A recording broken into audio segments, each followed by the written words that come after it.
Muy bien, damos gracias nuevamente a nuestro Dios por sus bondades, por sus misericordias, eh, que derrama día con día a favor de justos e injustos, buenos y malos, eh, porque Él es bueno,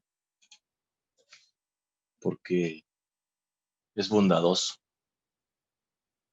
porque Él es Dios, porque Él piensa diferente, porque Él actúa diferente a nosotros. Estamos ya, gracias a Dios, en el verso número 1 del capítulo 21 del libro de Apocalipsis. Y quiero compartirles tan solamente eh, en lectura el verso 1. Trataremos de llegar hasta el verso número 8. Y dice el verso 1, vi un cielo nuevo y una tierra nueva, porque el primer cielo y la primera tierra pasaron, y el mar ya no existía más. Después de presenciar el juicio final,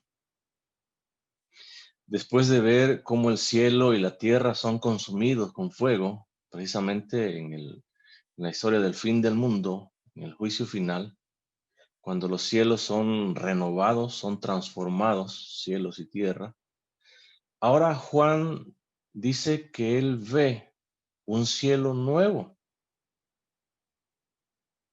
y una tierra nueva. No dice que es otro, notemos, no dice que es otro cielo y que es otra tierra, sino que dice que es algo nuevo. Es decir, es el mismo cielo, la misma tierra también, pero renovados, transformados totalmente. Cielos y tierra que experimentaron esa regeneración precisamente a través de este fuego que derritió, que consumió todo, la inmundicia, todo pecado, toda corrupción que había en ellos. Y Juan da el por qué, ve ese cielo nuevo y esa tierra nueva, dice, porque el primer cielo y la primera tierra, dice, pasaron, se alejaron, perecieron, desaparecieron, dice.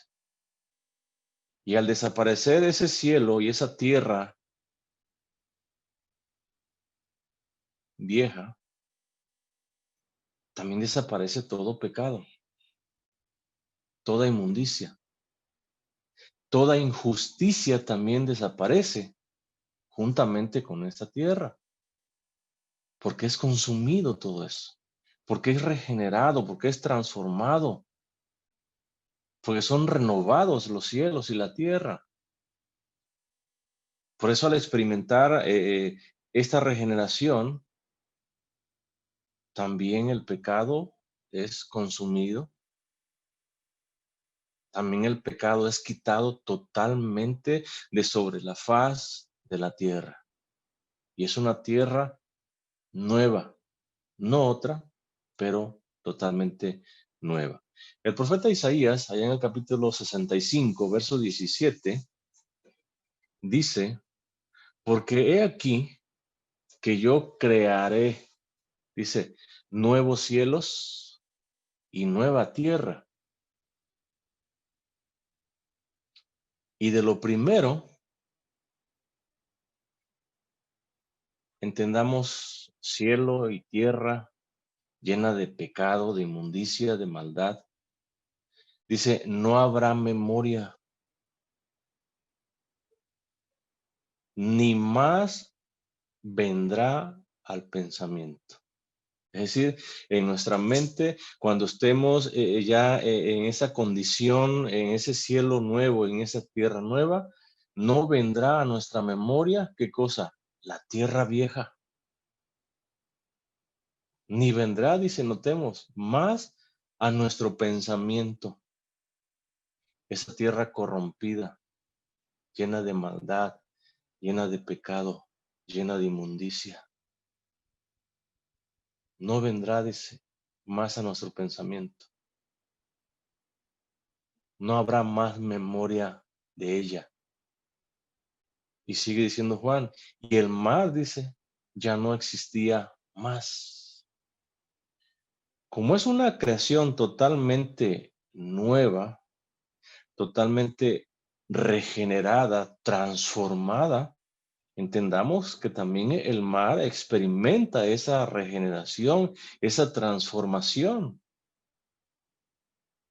Y de alguna manera el mar ya no será como comúnmente hoy lo conocemos, sino que será también un mar diferente. ¿Cómo será? No lo sabemos. Tampoco especulemos. Pero también es importante notar esto, hermanos. Dice Juan, el mar ya no existía más.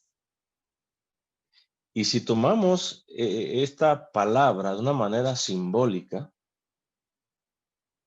también nuestro contexto posterior, el mar está simbolizando las aflicciones del pueblo de Dios. Ya no existen más en el cielo esas aflicciones, porque es una tierra nueva, un cielo nuevo. Ya no habrá lágrima, no habrá muerte, no habrá llanto, no habrá dolor, porque todo eso pertenecía o era parte del viejo orden, es decir, de la vieja tierra, de los cielos viejos. Ahora todos son hechos nuevos. Dice el verso 2, y yo, Juan, vi la santa, dice, ciudad, la nueva Jerusalén. Juan en estos momentos, cuando ve esos cielos nuevos y tierra nueva, cuando ve ese mar que simboliza las aflicciones, que ya no habrá aflicciones allá en el cielo, ya no hay dolor, no hay muerte, no hay tristeza, no hay llanto. Dice que él ve la santa ciudad. Oigan, la ciudad separada del pecado y consagrada enteramente para Dios.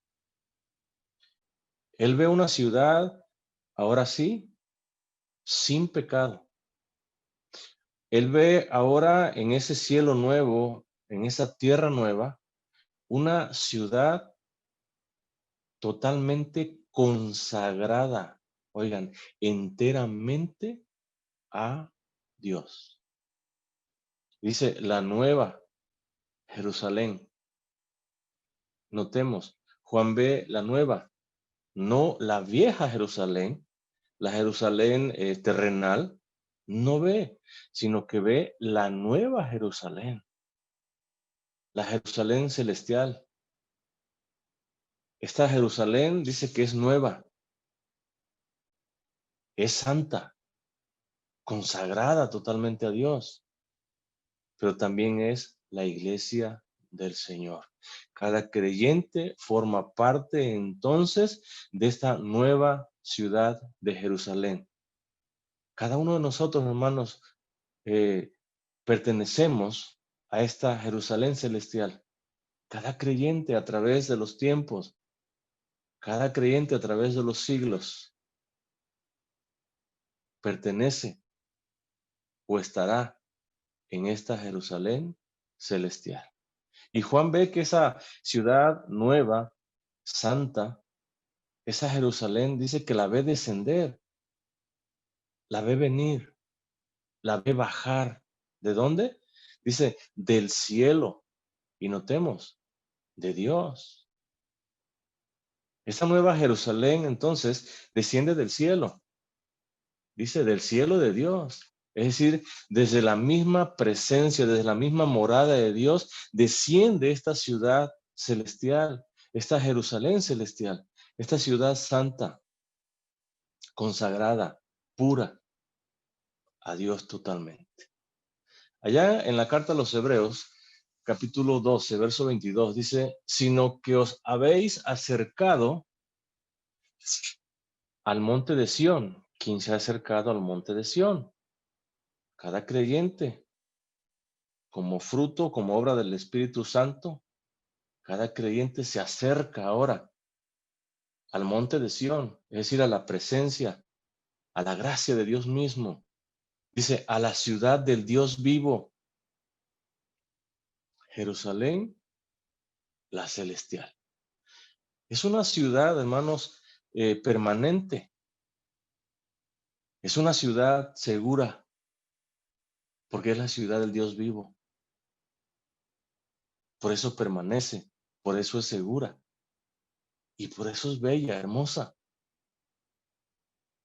porque procede de Dios, porque Dios mismo mora en ella, mora con cada uno de los redimidos del Señor. Allí mora el Señor, allí morará Dios con nosotros por toda la eternidad. Por eso es permanente, por eso es segura.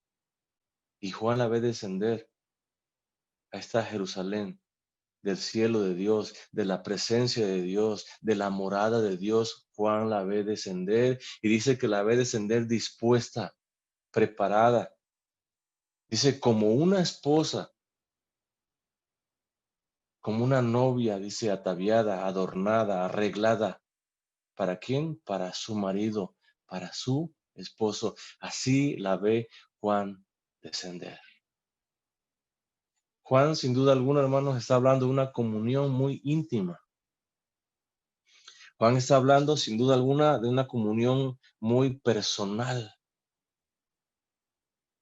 entre Jerusalén, la iglesia de Dios, con su Dios. Y es tan íntima esa relación, hermanos, notemos, es tan hermosa, tan preciosa esa relación de Dios con su pueblo, con su iglesia, que Juan se atreve a utilizar esa metáfora, una metáfora de una novia que está preparada para quien, que está ataviada, que está adornada, dice, para su esposo. Así como se adorna, así como se prepara una novia que se va a casar con su esposo, así Juan ve a esta iglesia del Señor, a esta Jerusalén celestial, preparada, ataviada, arreglada para su esposo. En el capítulo 19 de Apocalipsis, verso 7, dice, gocémonos y alegrémonos y démosle gloria, dice. ¿Por qué razón? Dice, porque han llegado las bodas del Cordero, dice, y su esposa se ha preparado. Una iglesia que está lista para esa boda, para ese encuentro con su esposo. Una iglesia que se ha preparado a través de los siglos para este momento. Oigan, ¿realmente estamos preparados?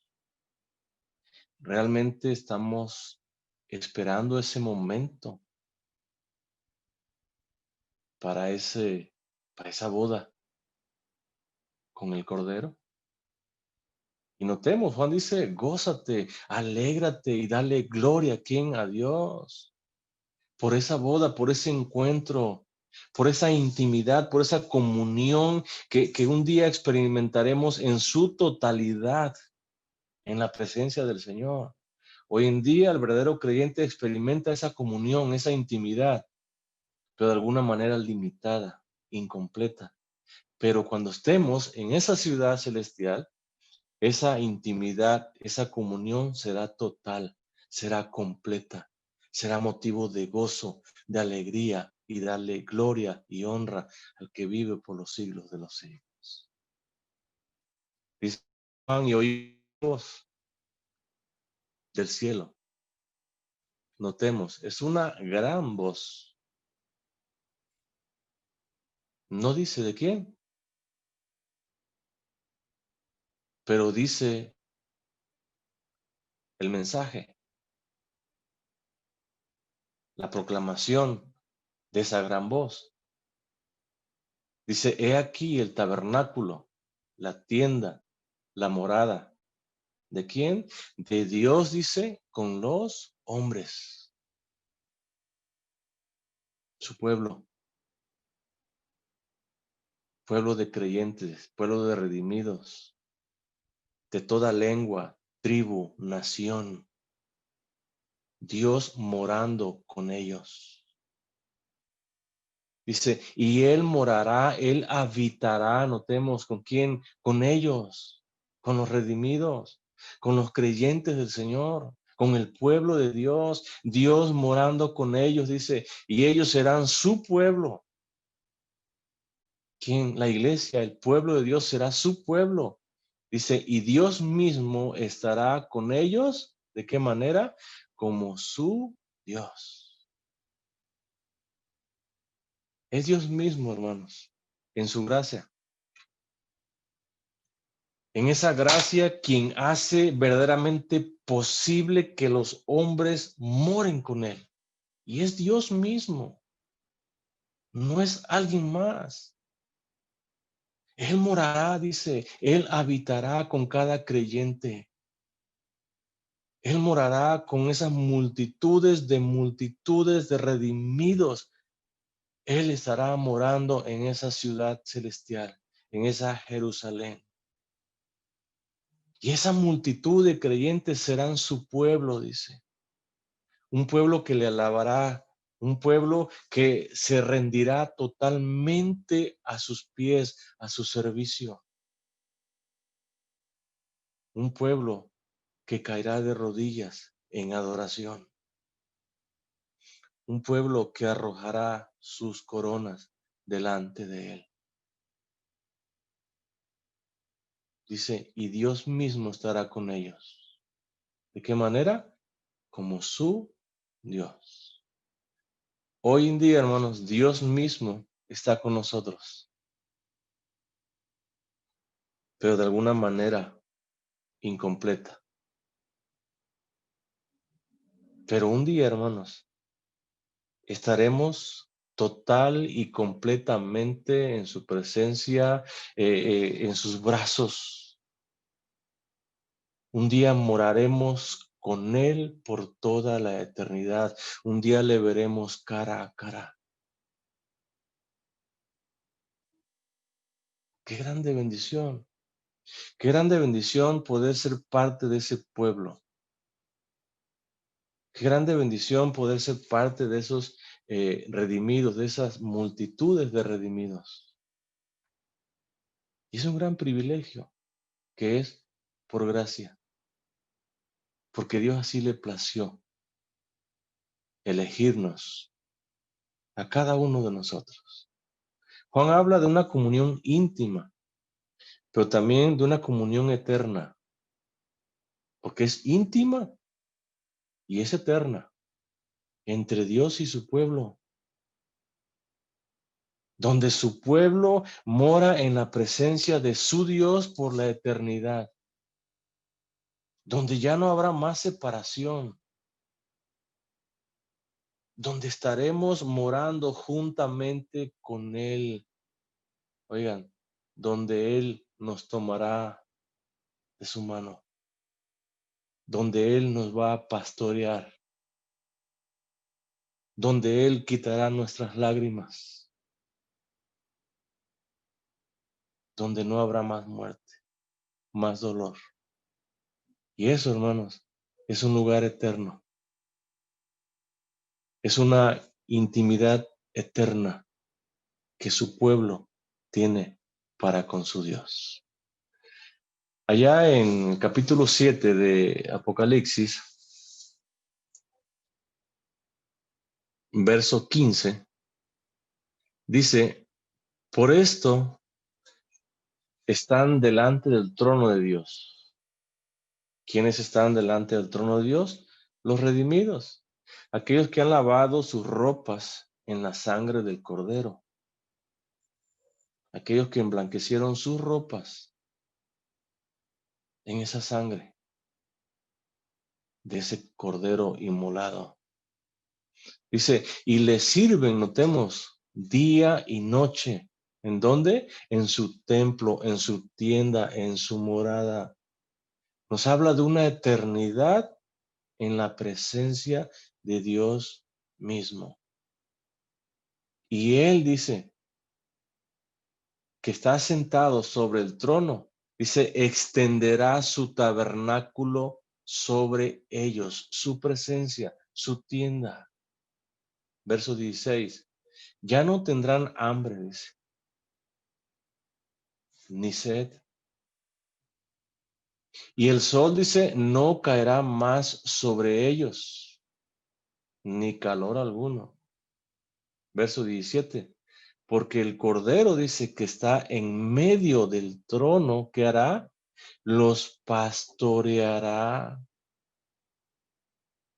¿Qué hace un pastor, hermanos? Cuida, alimenta, protege. El Cordero le dará entonces a su pueblo todo lo que su pueblo necesite. Oigan, por toda la eternidad. Dice, y los guiará a fuentes de aguas de vida. Y Dios enjugará toda lágrima de los ojos de ellos. Qué hermosa comunión, qué hermosa intimidad experimentará en su totalidad, hermanos, el creyente cuando esté en la presencia de su Creador. Aquí en la tierra experimentamos ya esa comunión, ya esa intimidad, de una forma limitada, pero allá será la consumación total. Allá será, hermanos, una grande bendición poder experimentar en su plenitud total la salvación que Dios nos ha regalado. Aquí tan solamente son probaditas. Aquí los momentos de felicidad, de gozo, de alegría, apenas son una pequeña chispa, un pequeño destello de lo que vamos a experimentar en la eternidad al lado de nuestro Señor. Por eso vale la pena, hermanos, seguirnos esforzando. Vale la pena seguir permaneciendo fieles al Señor. Vale la pena rendir, en verdad, todas las áreas de nuestra vida al Señor. Vale la pena. Dice el verso 4, enjugará. ¿Quién? Notemos, Dios mismo. Toda lágrima, dice, de los ojos de ellos. Dios las enjugará.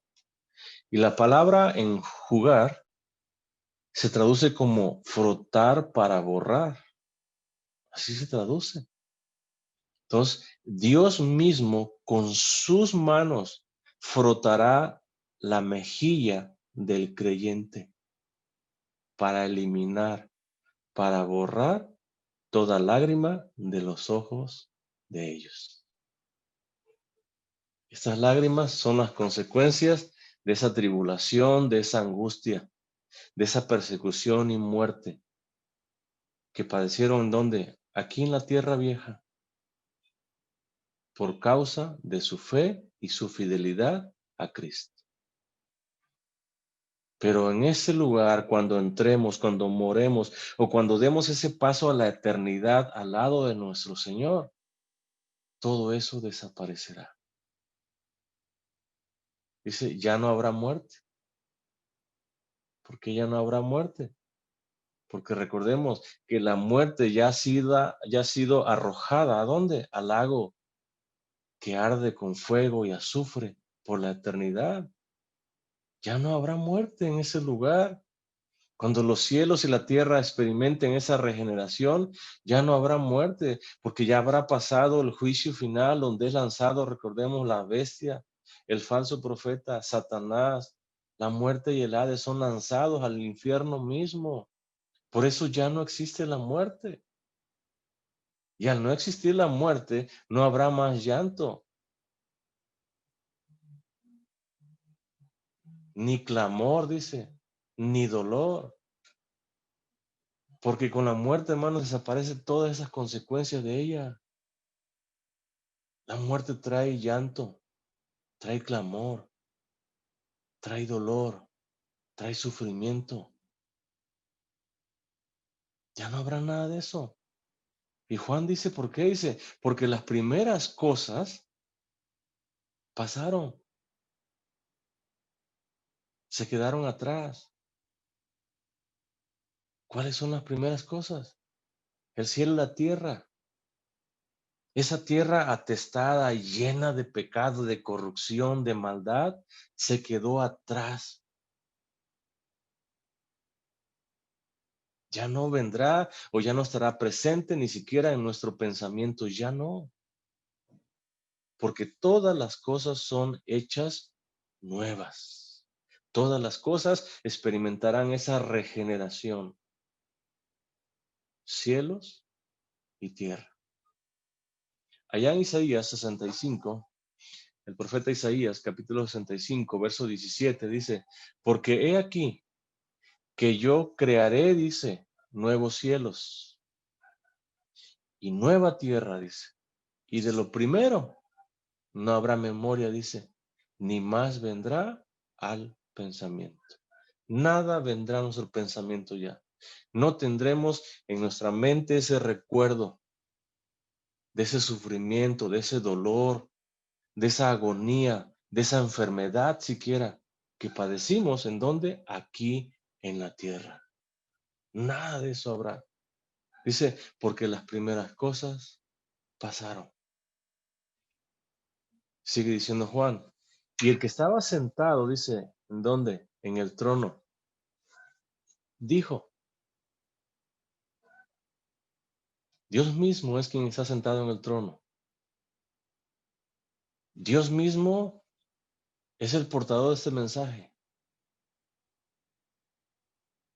Y este mensaje dice, he aquí, yo. ¿Quién es yo? Dios.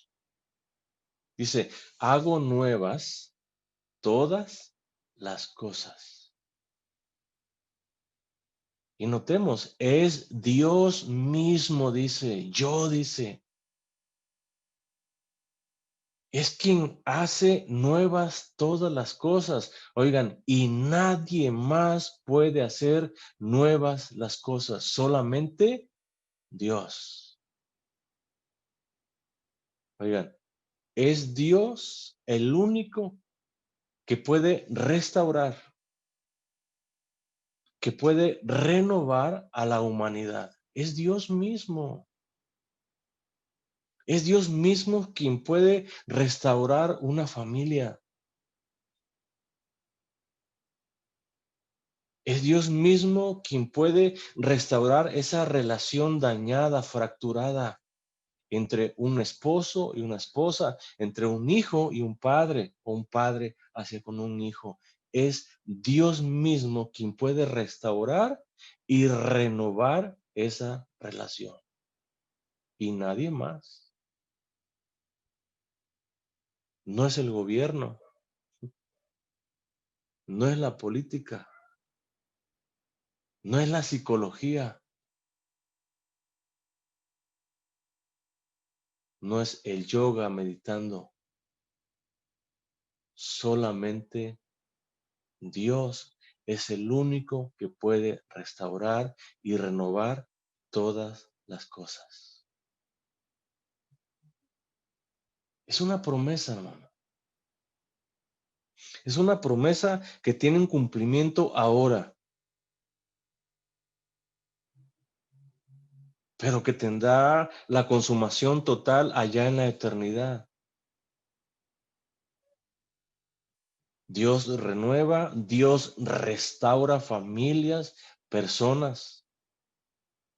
Dios renueva hombres pecadores y los convierte.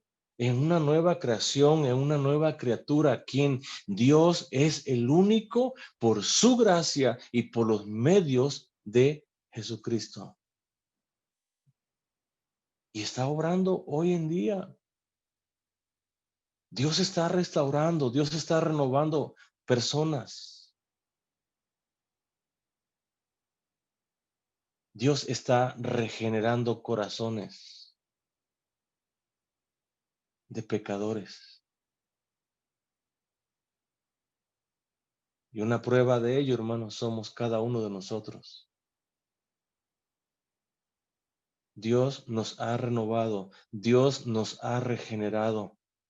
Dios hizo nuevas todas las cosas en quien, en nosotros. Somos una nueva criatura, dice Pablo, donde todas las cosas viejas quedaron atrás, son del pasado, pertenecen al pasado.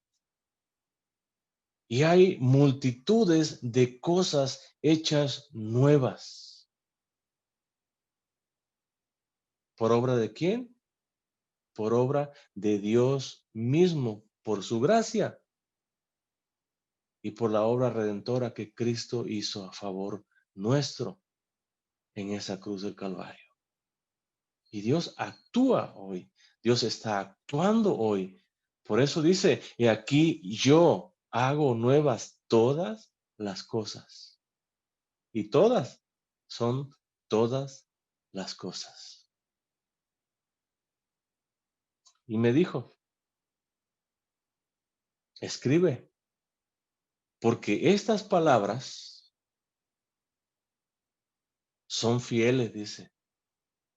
Y no nada más son fieles, son verdaderas. ¿Cuáles palabras? El de restaurar, el de salvar a toda su creación. Cielos, tierra y hombres regenerados, transformados para la gloria de Dios mismo. Dios está actuando hoy.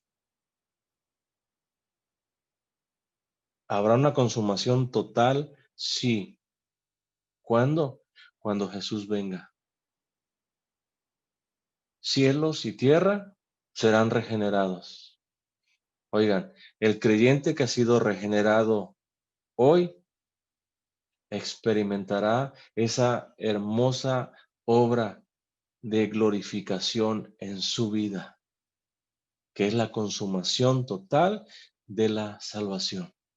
Cuando Jesús venga. Pero hoy Dios está restaurando, hoy Dios está salvando, hoy Dios está trayendo a los pies de Cristo a multitudes de gente que estarán presentes en esa nueva Jerusalén, no la terrenal, sino la celestial, y experimentarán una comunión íntima con Dios, su Creador, por toda la eternidad. Y es una promesa, hermanos, hermosa. ¿Para quién? Para todo creyente. Es una promesa para todo aquel que se abandone en los brazos del Señor, que permanezca fiel hasta el último momento de su vida. Dice el verso 6, y me dijo, hecho está, hecho está. Oigan, es tan fiel y verdadero el cumplimiento de esta promesa. ¿Cuál promesa? La renovación de toda su creación. Que Dios le dice a Juan, hecho está. Es algo que verdaderamente va a suceder. Yo soy, dice, el alfa y la omega, el primero y el último, el principio y el fin. Estas palabras, hermanos, recuerdan a Juan, y no nada más a Juan, sino a todo creyente, a cada redimido por todos los tiempos, que es Él, quien por medio de Cristo, oigan, tiene el control total de todas las cosas. Por eso es que Él dice, hecho está, porque Dios es un Dios soberano, un Dios poderoso, quien está en control de todas las cosas. Y Dios lo ha dicho, que Él va a restaurar esta tierra, este cielo, y que cada creyente verdadero morará con Él en la eternidad, en esa intimidad, en esa comunión con su Señor, en donde Él será nuestro Dios y nosotros seremos su pueblo. Y son palabras que vienen ¿de quién? De Dios mismo, que le recuerdan y que nos recuerdan hoy en día más que nunca que Dios, Él mismo está en control de todas las cosas. Son una palabra, hermanos, que nos debe traer a nosotros consuelo. Y cuando estemos en aflicciones, cuando estemos en tribulación, cuando estemos en alguna etapa difícil de nuestra vida, recordar que Dios está en control de todas las cosas. Recordar que nosotros somos parte de esa ciudad celestial de Dios y que nosotros moraremos en ese tabernáculo, en esa morada con Dios mismo por toda la eternidad. Es una promesa que debe hacerse nuestra, que debe traer consuelo, que debe traer paz, gozo y alegría. Y sigue diciendo, al que tuviere sed, dice, yo le daré gratuitamente de la fuente del agua de la vida. Notemos, no es para todos esta promesa, sino que dice, para el que tuviere sed. ¿Quién es el que tiene sed? Oigan, aquel que desde la eternidad su nombre ha sido escrito en el libro de la vida, pero que el enemigo le cegó, que el enemigo lo arrastró hasta lo más vil de las sociedades, que experimentó en su vida lo más triste, lo más terrible en su vida, que ofendió a Dios hasta lo sumo, pero que hoy está sediento, que hoy tiene sed de una vida nueva, de una eternidad nueva al lado de su Señor. Hoy tiene sed de una restauración total y completa. Hoy tiene sed de un cambio de vida total y radical. Dice, al que tiene sed, al que reconoce que necesita de la gracia de Dios, dice, yo le daré, dice. Notemos, gratuitamente, sin costo, de la fuente, dice, del agua de la vida. Cristo es la fuente, hermanos, de quien brota, dice, agua para vida eterna. De Cristo brota esta agua. Y es un agua que no tiene costo.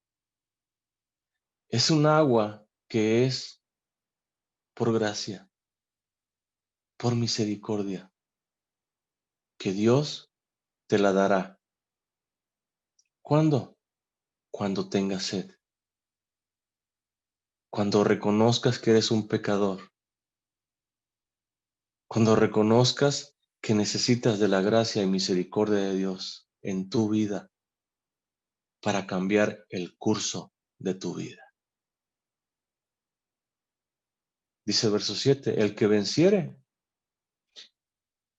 el que alcance la victoria, heredará todas las cosas. Ahora, nuevamente Juan nos regresa a esta nueva dispensación. Deja por un momento en pausa, vamos a ponerle así, lo que está sucediendo en el cielo, en ese cielo y en esa tierra nueva. Y nos regresa nuevamente a esta dispensación nueva.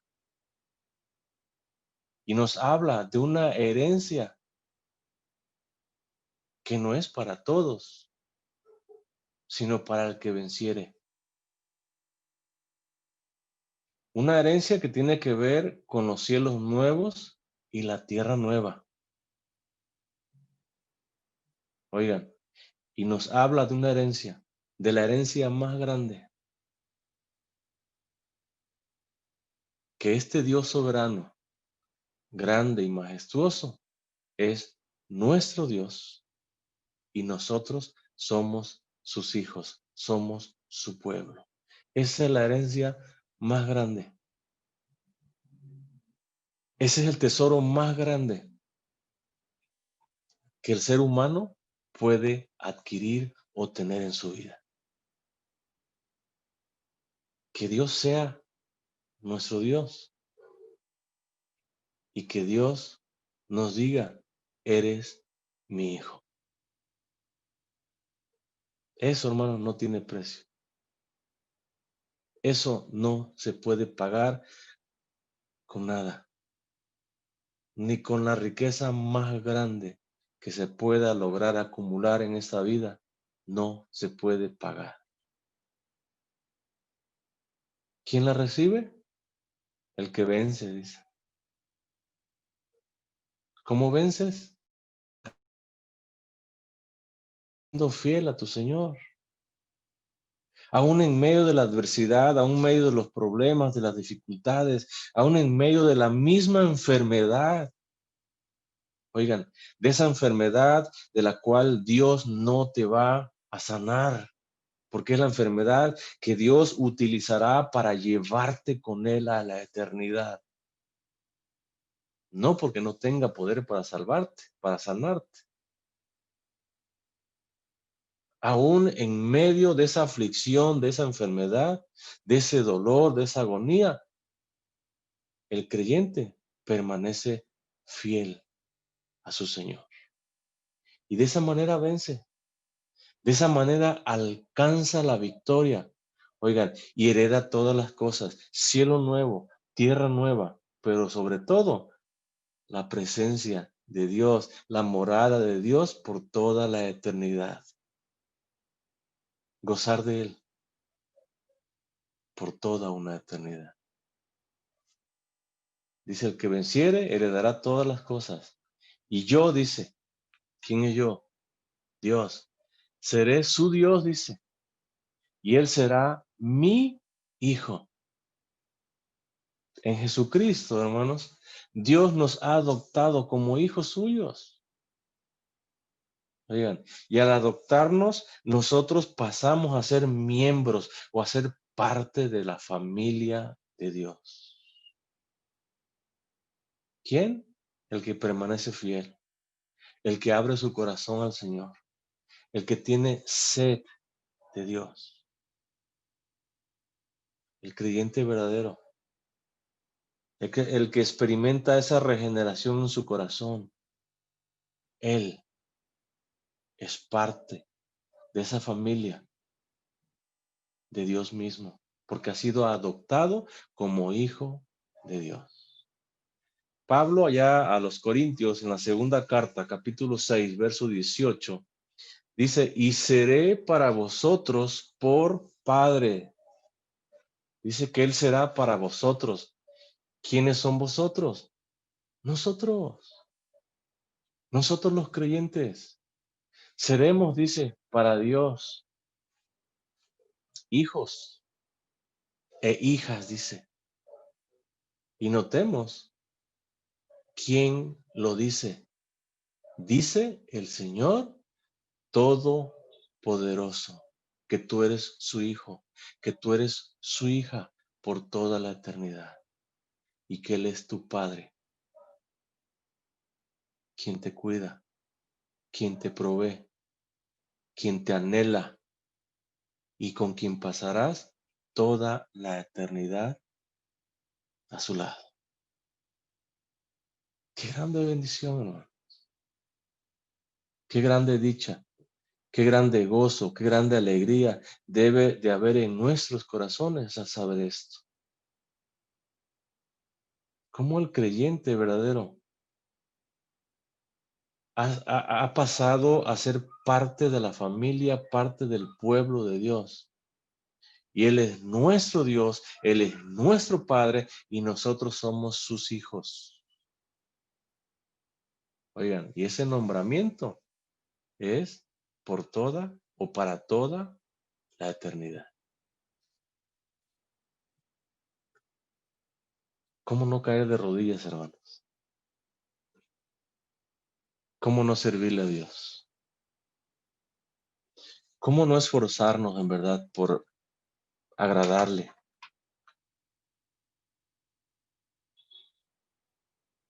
¿Cómo no decirle, Señor, heme aquí, envíame a mí, Señor? ¿Cómo no? Si Él es la fuente de la vida, si Él es mi Padre y yo soy su hijo. Y un hijo obedece ¿a quién? A su padre.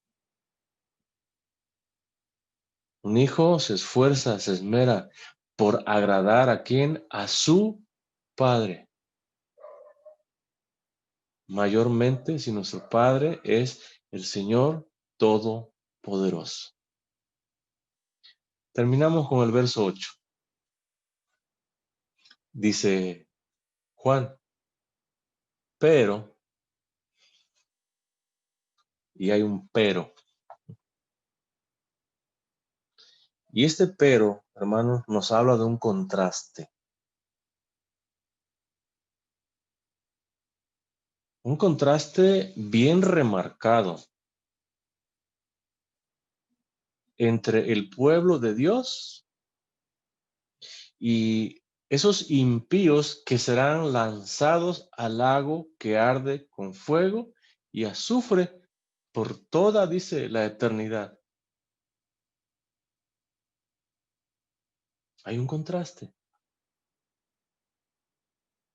Y dice, los cobardes e incrédulos, es un contraste. Si los impíos son cobardes e incrédulos, ¿qué son los creyentes? Todo lo contrario. Dice, los abominables.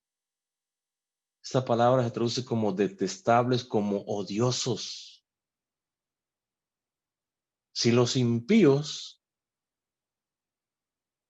son abominables, son odiosos, son detestables, oiga, ¿cómo son los hijos de Dios?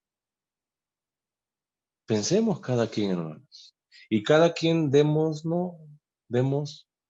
esa respuesta que nosotros creemos que tenemos nosotros. El impío es cobarde. Yo soy valiente, soy esforzado. El impío es incrédulo. Yo rindo mi vida totalmente al Señor.